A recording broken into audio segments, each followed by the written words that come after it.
What up fellas, welcome back to another video, and today's video is gonna be the question and answer that you guys have asked me on Instagram. So as you guys can see, I'm at my park right now, and the whole reason why I'm at my park is because I'm trying to increase my activity level so that my back wouldn't hurt as much. So I realized that if I'm sitting around too much, you know, and not doing anything, my back actually gets worse. Okay, so let's just dive straight into the question and answer. Let's go. Okay, so today's question goes something like this: what is the best work for fat loss?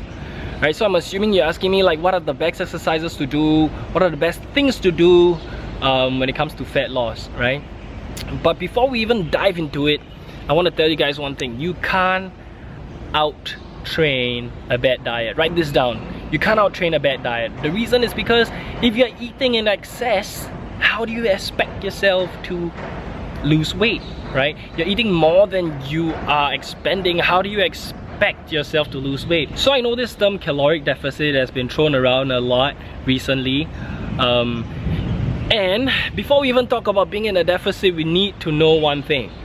What is our TDEE, which is our total daily energy expenditure? Okay, so let's just walk around. Okay, so the very first thing that makes up your TDEE is your BMR, right? Which is your basal metabolic rate. Okay, that just means that if you guys are not doing anything, it's just sitting there, your body actually burns calories, which makes up 60% of the total amount of calories that you burn. Okay, so that's your BMR. Everybody knows what's your BMR, right? Okay, the next thing will be your NEAT, which is your non-exercise activity thermogenesis. So that just means that if you are a nurse, you'll be walking around pushing patients, getting medication, compared to if you're an office worker, you're just sitting on your desk and only your fingers are moving, right? So who will have a higher NEAT here? A nurse or office worker? You guys probably already know the answer. So what causes your NEAT to go up? For example, if someone that likes to shake their legs, right, that actually causes their NEAT to go up. And or if someone likes to take a walk from the MRT to back home, that increases your NEAT. So the next thing is your exercise activity. So how long are you actually exercising? How much volume, how much reps are you doing in the gym, right? The more you're doing in the gym, the more you're increasing your exercise activity. Simple as that. Okay, so the last thing would be thermogenic effect of food, which is a little bit complicated, which I don't want to dive too much into it. As long as you're eating a reasonably high amount of protein, and as long as you're eating a good amount of fiber, you are in a safe zone, right?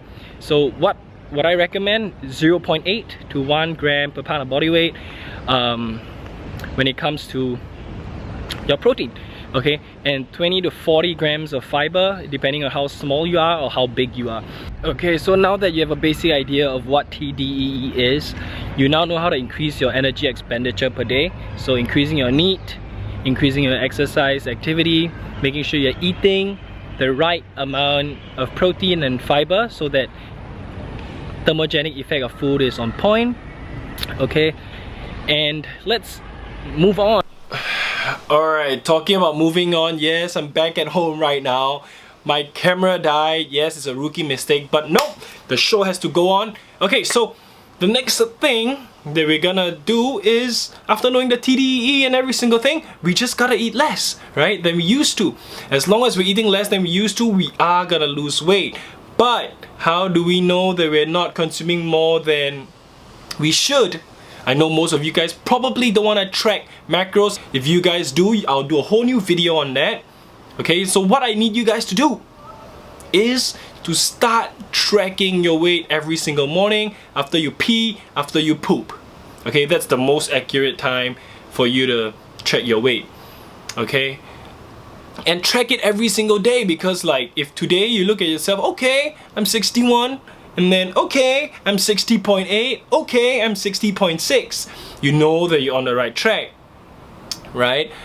But it's okay to have some fluctuations here and there, because I had supper at 2 AM last night. I am expected to weigh heavy. So that's why I want you guys to weigh every single day and come up with the weekly average.